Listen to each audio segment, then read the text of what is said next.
Nakamayan sa Senado kahapon ang ilang beses na nagkabangayan na sina Senadora Leila de Lima at Justice Secretary Vitaliano Aguirre II.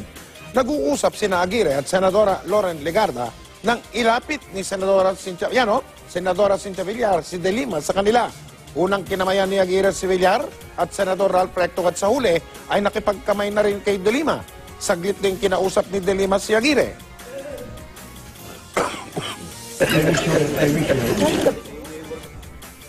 Sa gitna naman ang pag-amin ni de Lima sa naging relasyon nila ni Ronnie Dayan, nagain ng tinatawag na administrative complaint laban sa kanya si Greco Bellica.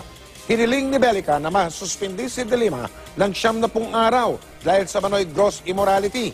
Wala pang pahayag si de Lima kaugnay nito. Diba sabi niya boyfriend niya si nagkarelasyon sila 2 years. That's adultery. He had a relationship with a married man. As DOJ Secretary na sa lawyer, that's a moral turpitude. Labag sa anti-drug trafficking law sa Department of Justice si Senador Leila de Lima at 7 iba pa. Ayon kay Volunteers Against Crime and Corruption Chairman Dante Jimenez, may basehan para kasuhan sina de Lima at sina dating Undersecretary Francisco Baraan III, dating Bucor Chief Franklin Bucayo, dating NBP Superintendent Wilfredo Eli, dating aide na si Jonel Sanchez, dating driver bodyguard na si Ronnie Dayan, pamangkin nito na si Jose Adrian Dera at JB Sebastian sa pagpapalaganap ng droga sa New Bilibid Prisons.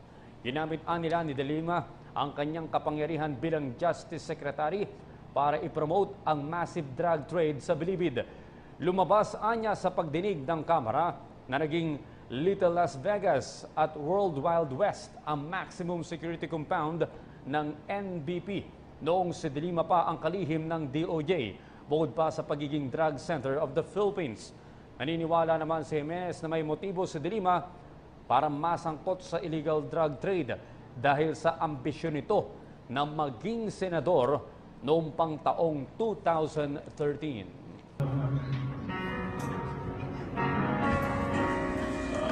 Ako, si JB Nino Manicad Sebastian, 36 na taong gulang, Pilipino, may asawa, inmate ng Building 14, New Bilibid Prison, NBP, na may prison number N2091132. Kapag hindi sip-sip kay Secretary de Lima ang direktor, tulad na nangyari kay Direktor Pangilinan, ay tanggal kaagad. Pero kapag sip-sip sa kanya, kahit anong palpak, andyan pa rin. Napaglilikumin din pala ako ng pondo para sa eleksyon ni Secretary de Lima katulad sa ginawa sa kanila. Ilang araw bago magpasko, ako ay nagbigay kay Jonel ng 2 milyon sa opisina ko mismo at saksi po nito ang kapwa ko bilanggo na si Katabang. Kinabukasan, tumawag sa akin si Jonel at sinabi niya na, "Pare, may kakausap sa iyo, naka-loudspeaker ka." May narinig ako sa kabilang linya ng boses ng babae, nakaboses ni Secretary de Lima, at sinabi niya sa akin na, "JB, Merry Christmas." At sumagot naman ako na, "Merry Christmas din po, ma'am. Natanggap niyo po ba ang regalo ko sa iyo?" At sumagot naman si Secretary na, "Yes, JB, Merry Christmas." Sinabi niya rin sa akin na maganda ako ng pera para sa napag-usapang pondo sa eleksyon at ito daw ay iabot ko na lang sa kanya. Naagad ako ang naganda ng 2 milyong piso at ito ay nilagay ko sa isang paper bag. Habang ako ay naghihintay na ipatawag ni Jonel at ni Secretary de Lima, ay may naghagis ng granada malapit sa lugar ko na siyang naging dahilan ng pagkamatay ng isa sa aking mga kakosa at pagkasugat ng 19 sa kanila. De Lima says JB Sebastian gave his testimony under duress. The senator says Sebastian was pressured through his wife to testify against her. She adds an A1 source gave her that information. De Lima says she's no longer following the House inquiry to avoid, quote, compromising her health. Although for the past weeks, nakakabilib din si JB Sebastian dahil hindi, pinanindigan niya, hindi siya kaagad na kumbinsi.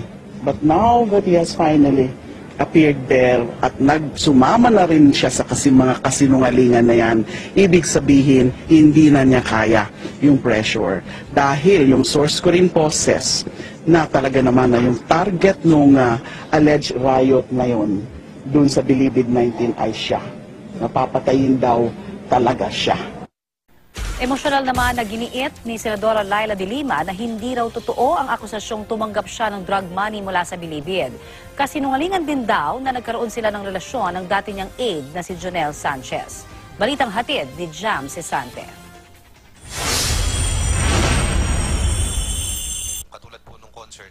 Habang tumitestigo laban sa kanya sa kamera ang Bilibid inmate at hinihinalang drug lord na si JB Sebastian, nasa misa naman ng CBCP si Senador Laila de Lima para sa paggunita sa World Day Against Death Penalty. Naging emosyonal pa si de Lima. Lately kasi talagang basta na lang naluluha po ako. Dati nakokontrol ko pa, marunong ako mag-control dahil ano naman po ako. Matapang naman po akong babae. Pero sa tindi na ho kasi na mga nangyayari at sa mga ginagawa sa akin, mukhang hindi ko na ho nakakayanan emotionally. Although I still try to always fight my emotions. Pero yung pag-iiyak ko po, halo-halo na pong emosyon yon. Muling giit ni de Lima, hindi siya tumanggap ng pera mula sa mga drug lords sa Bilibid. Hindi na rin siya nagulat na tumestigo laban sa kanya si Sebastian dahil ilang linggo ang nakakaraan, nakatanggap na siya ng impormasyon na pinapressure umano si Sebastian na magsinungaling para idiin siya. Now that he has finally appeared there at nagsumama na rin siya sa mga kasinungalingan na yan, ibig sabihin hindi na niya kaya yung pressure. Dahil yung source ko rin po says na talaga naman na yung target nung alleged riot na yon doon sa Bilibid 19 ay siya. Napapatayin daw talaga siya. Hindi rin daw totoong dumaan ng 2 milyong piso sa dati niyang security aide na si Jonel Sanchez. Itanungin nila si Jonel kung totoo yon. Now, si Jonel, syempre isa rin po yon na na-pressure na rin mag-testify. So, hindi ako magtataka kung halimbawa i-recall nila si Jonel para for the purpose of collaborating or corroborating quote-unquote, yung yung claim na yan. Kasinungalingan din daw ang pinahiwatig ni Sebastian na mukhang may relasyon noon sina de Lima at Sanchez. Tama na yan. Babae po ako. Respetuhin nyo naman po ang pagkababae ko. Huwag naman ho yung ganon. Baka sa susunod na sasabihin nila lahat na naging security ko ay boyfriend ko. Wala pa akong lover ngayon. Wala pa akong boyfriend ngayon. Sana meron. Invent pa more. Sige lang, invent pa more. Pinanindigan din ni de Lima ang nauna niyang sinabi na government asset si Sebastian kahit na itinanggi ito ni Sebastian. Sina nooy Bureau of Corrections Chief Franklin Bukayo at nooy Presidential Anti-Organized Crime Commission Chief Reginald Villasanta daw ang nagsabi sa kanyang nagbigay ng impormasyon sa gobyerno si Sebastian. Sila yung nagsabi sa akin noon na sa kanya nanggagaling yung ilan na mga impormasyon hinggil sa mga kalakaran sa loob ng Bilibid. So in a sense, asset siya. So kung hindi na niya yan inaamin ngayon, again, kasama yan dyan sa pag-pressure sa kanya. Dagdag ni de Lima, walang basihan ang Lookout Bulletin Order o LBO na nilabas laban sa kanya ng Department of Justice o DOJ dahil wala pang reklamo o kasong hinahain laban sa kanya. Dahil may LBO laban sa kanya, kailangan niyang humingi ng permiso sa DOJ bago siya makalabas ng bansa. Gayunman, siniguro ni de Lima na hindi niya tatakasan ng anumang isampa laban sa kanya. Wag ho kayong mag-alala dahil wala ho akong kabalak-balak na umalis ng Pilipinas para iwasan kung anuman yung mga iaahahin nyo sa akin na mga kaso. Wala po akong ganung, dahil inosente po ako. So, ang guilty lang po ang tumatakas. Naging emosyonal si Senadora Laila de Lima sa misa kontra death penalty ng Catholic Bishops' Conference of the Philippines kanina. Nagluluksa raw siya dahil sa dinaranas ng paglabag sa kanyang karapatan at alegasyong sangkot siya sa droga. Nagluluksa po ako sa sarili ko. Dahil hindi ko po ma-imagine na ako po'y dating tagapagtanggol ng mga karapatang pantao. Kasama na ng mga karapatan ng ating mga kababaihan. At naman ngayon ay biktima ng pang-aabuso, biktima ng paglabag ng karapatang pantao, ng aking mga karapatan bilang isang tao, bilang isang mamamayan, bilang isang babae. Samantala, isinailalim ng Department of Justice sa kanilang lookout bulletin sina Senador Laila De Lima at 5 pang individual na may kaugnayan di umano sa paglaganap ng illegal na droga sa New Bilibid Prison.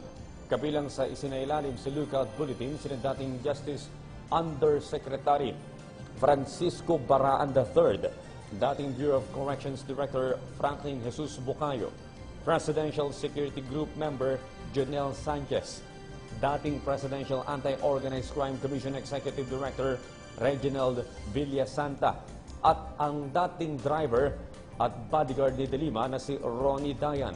Ayon kay Justice Secretary Vitaliano Aguirre, inilabas ang lookout bulletin laban sa 6 dahil na rin sa kahilingan ng National Bureau of Investigation at dahil may posibilidad umanong tumakas ang mga ito mula sa mga kasong isasampa laban sa kanila. Sa ilalim ng lookout bulletin, imomonitor ng mga immigration officer ang mga biyahe ng 6 na individual, lalo na kung magtatangka silang lumabas ng bansa. Paliwanag pa ni Aguirre, hindi maaaring umalis sina De Lima kung wala silang may papakitang travel authority mula sa mga otoridad.